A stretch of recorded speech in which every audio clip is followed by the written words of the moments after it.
السلام عليكم ورحمة الله.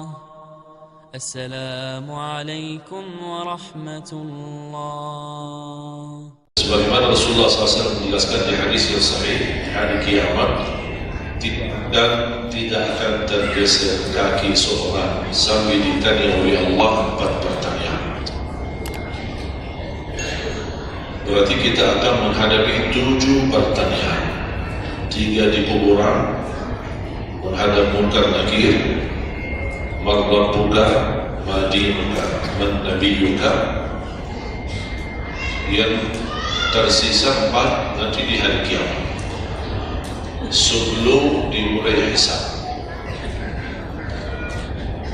sebelum tergeser kaki kita ke surga maupun ke neraka. Ditanya oleh Allah Subhanahu wa taala 4 pertanyaan.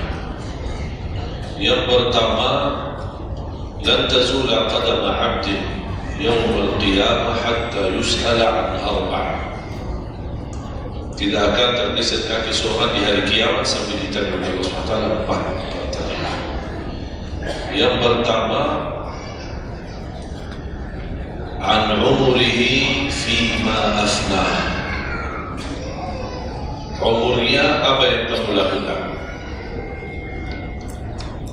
Allah tidak akan tanya berapa usia, tapi apa yang kamu isi dalam usia.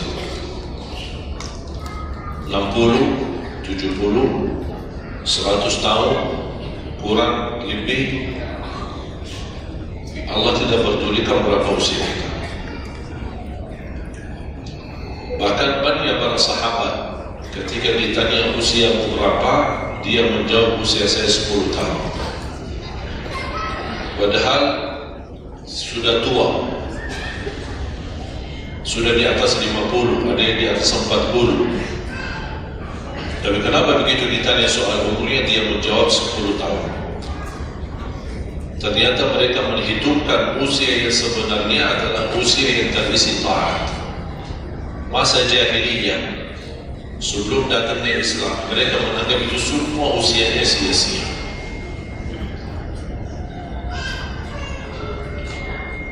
Berarti kalau ada orang muslim tidak salat sama sekali sampai usia 50 tahun, semua usianya sia-sia. Karena tidak ada ibadah satupun yang diterima kalau tidak pernah salat. Biarpun dia haji setiap tahun, puasa setiap Ramadan, dia bersedekah berinfak setiap hari, tapi tidak pernah salat 5 waktu sama sekali, sia-sia. Karena pertama yang akan dihisab oleh Allah salatnya. Kalau salat itu beres, baru akan ditanya yang lain. Kalau salatnya tidak ada, Allah tidak perlu bertanya yang lain. Makanya saya selalu berkata, khususnya pada pemuda-pemudi, seberapapun dosamu, jangan tinggalkan salat. Sebesar apapun dosamu, jangan tinggalkan salat.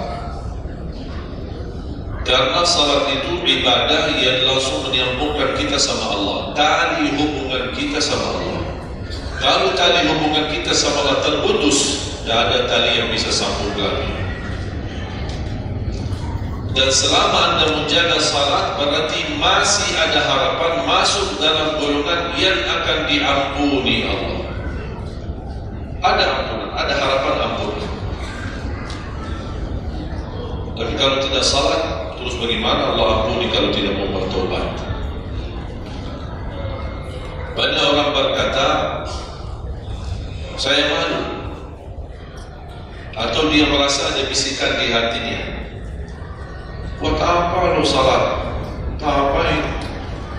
Perilaku kamu aja tidak benar, sama orang tua aja tidak benar, dosamu tidak pernah hati-hati, percuma salat, tidak usah.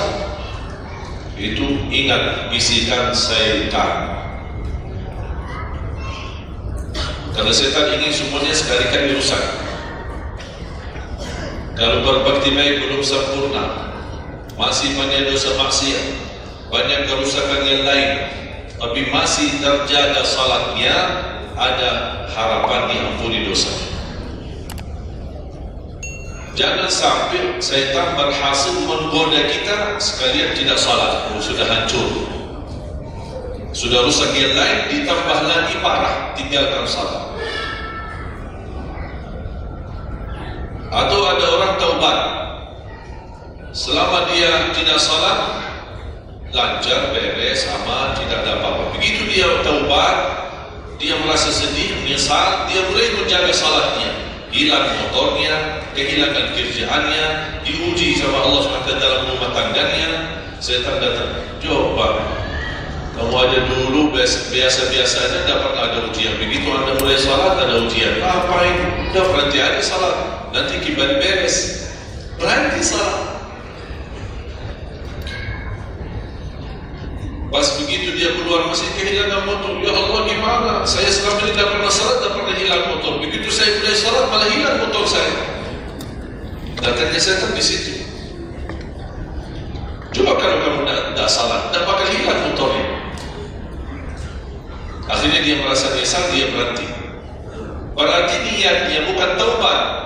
Niatnya salat, ya Allah mohon aku salat tapi Allah jaga motor aku ya. Nah, itu niatnya. Bukan salat karena Allah, tapi salatnya karena terjaga motornya. Itu beda niat. Berarti ketika kita berlaku ibadah, melakukan sesuatu ibadah, tapi ada ujian yang masuk, jangan anda salahkan ibadahnya, tapi salahkan niatmu. Ada apa dalam niatmu? Pasti ada salah niat.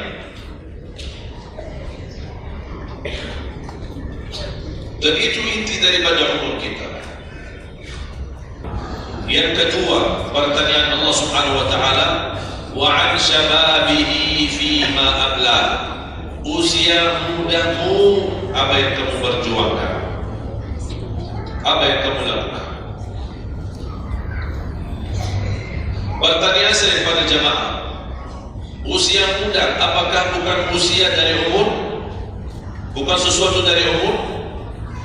Usia muda bukan sebagian dari umur? Dari total umur? Bukan dari total umur. Tapi kenapa Allah bertanya soal umur secara total dan ditanya lagi soal usia muda? Kenapa? Padahal kan sudah cukup Allah tanya tentang umurmu, ditanya lagi tentang usia mudamu. Kenapa dua kali ditanya? Allah tidak mencukupi dengan pertanyaan umur, total umur kita, tapi Allah menambahkan lagi, itu menjadi beban bagi seorang pemuda.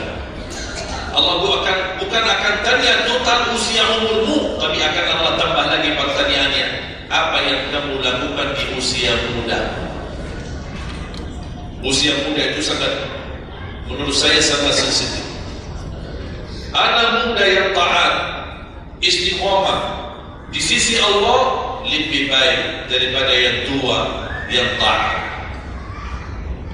Sekali lagi, dan yang tua-tua jangan tersinggung ya. Yang muda yang taat, istiqomah di sisi Allah lebih mulia daripada yang tua yang taat. Sama-sama taat, tapi kenapa yang muda lebih mulia? Karena godaannya lebih besar. Kalau yang tua apa yang mau digoda? Habis sudah. Ada fisik, ada tenaga, ada apa. Kalau yang muda banyak godaannya. Pandangan matanya, telinganya, hawa nafsunya, sahwatnya, fitnah sana sini. Mudah digoda, anak muda. Makanya Allah berikan kemuliaan.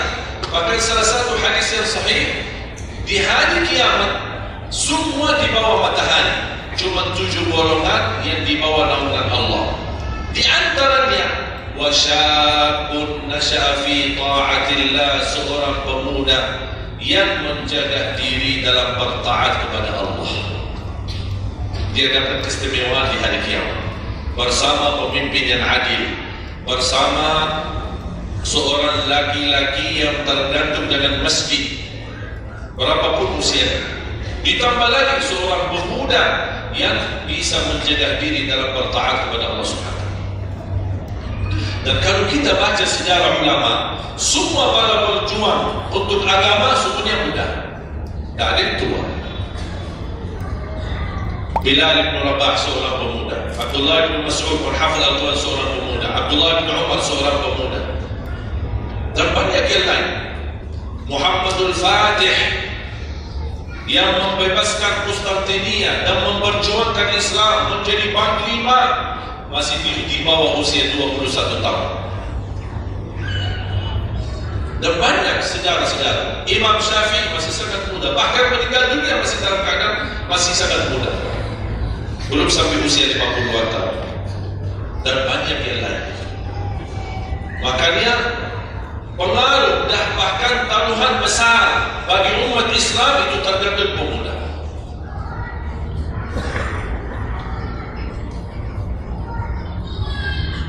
Kalau pemuda yang suka memakmurkan masjid, mencintai Al-Quran, dan dia bisa menjaga diri, dan dia bisa berbakti baik sama orang tuanya, dan selalu menjadikan target utama ridha Allah, wallahi Indonesia makmur.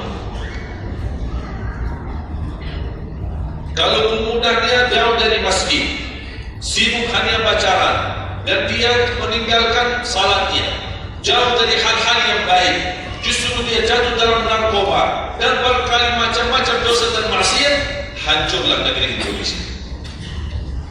Indonesia tergantung pemuda. Mohon maaf, bukan tergantung para tua, tergantung pemuda. Yang ketiga,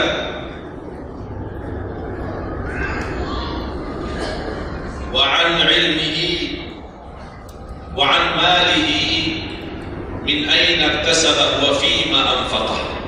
Pertanyaan yang ketiga yang akan ditanyakan oleh Allah, hartamu dari mana dan ke mana? Woi, bahaya. Kadang-kadang ada orang sumber dananya halal, tapi pengeluarannya bebas, semuanya boleh. Nah, itu pertanggungjawabannya. Akan ditanya oleh Allah, dari mana dan ke mana? Allah sudah kasihkan, itu dari mana datang? Anda harus memberi jawaban yang benar. Dan ke mana Anda infakkan? Dan ingat, halaluha hisab wa haramuha adab. Harta yang halal bakal dihisab. Sekarang banyak orang salah faham. Orang fikir kalau ada harta yang haram akan dihisab oleh Allah. Tidak. Yang dihisab bukan yang haram, tapi yang halal. Dari mana dan ke mana? Terus yang haram gimana? Ngapain? Diazab. Anda sudah tahu itu haram, tapi Anda lakukan, Allah tak perlu tanya lagi kenapa Anda lakukan. Wallahi langsung diazab. Alhamdulillah di sana. Hati-hati. Oleh karena itu bahagia kata Rasulullah SAW, seorang yang mulia, yang Allah berikan kekayaan, diberikan kemampuan, tapi dia bisa menggunakan dengan sebaik-baik. Ni'mal malus salih indal abdi salih. Sebaik-baik harta yang halal di tangan hamba yang saleh. Itu termasuk harta yang terbaik. Kenapa yang terbaik di tangan orang yang saleh? Karena orang saleh tidak mungkin salah guna. Dia sudah jaga sumber, dia juga pengeluarannya jelas. Untuk kebutuhan keluarga, tidak mubazir, tidak berlebih-lebihan. Katanya halal, berarti bebas belanja, tidak bebas. Islam tidak menunjukkan seperti itu. Anda boleh ambil kebutuhanmu, tapi jangan berlebih-lebihan. Mohon maaf, coba sekarang tanya ibu, tanya diri sendiri masing-masing. Berapa macam baju di lemari kita? Sudah, mohon maaf, tidak usah bahas yang lalu. Terlanjur belanja karena ibu merasa tidak tidak tega, merasa keberatan kalau setiap acara itu aja yang dipakai. Pagi acara, besok siang pulang ganti, siang malam ada acara lagi ganti lagi. Karena merasa malu, apalagi kalau ketahuan, ibu kan jadi pagi-paginya, warnanya beda warna, memang sama model tapi beda warna. Malu kalau orang itu, wih, apa itu? Makanya udahlah terlanjur, itu memang mohon maaf kebiasaan wanita.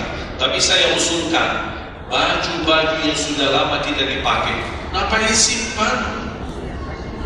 Sudah, bebaskan, infakkan, sedekahkan. Saya kemarin bermusyawarah dengan tim-tim yayasan kami untuk membuat satu lembaga khusus yang punya pakaian-pakaian yang sudah lama tidak dipakai.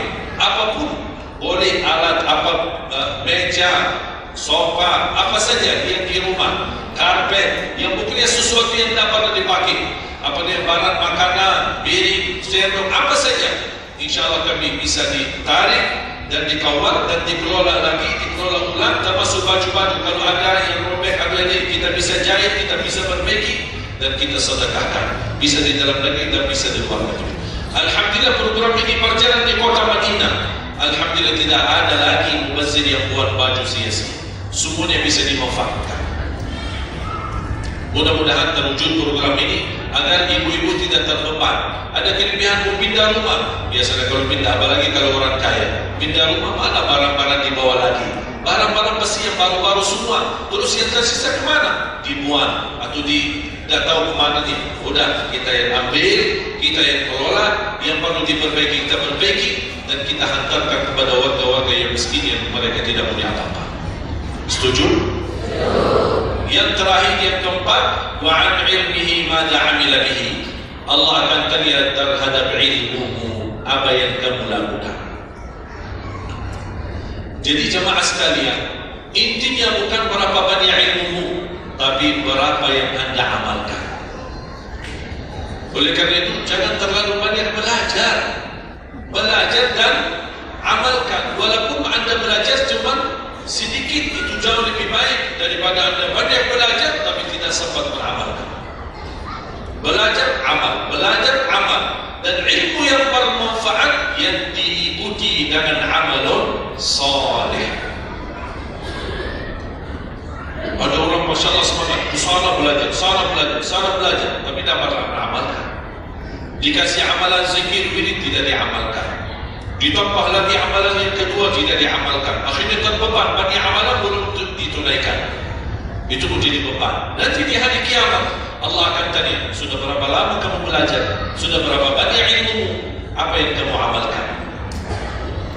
Oleh karena itu jemaah sekalian, tolong jaga. Boleh Anda belajar, tapi Anda amalkan. Kalau ada orang berkata, daripada saya salah, ya udah tidak usah belajar, terus bahaya lagi. Ada orang berkata, daripada saya berlumpur dan bisa mengamalkan, mendingan saya tidak usah banyak belajar, udahlah biar saya tunaikan dulu yang sudah saya belajar. Tidak, tetap Anda belajar dan mengamalkan sesuai kemampuannya. La yukallifullahu nafsan illa wus'aha.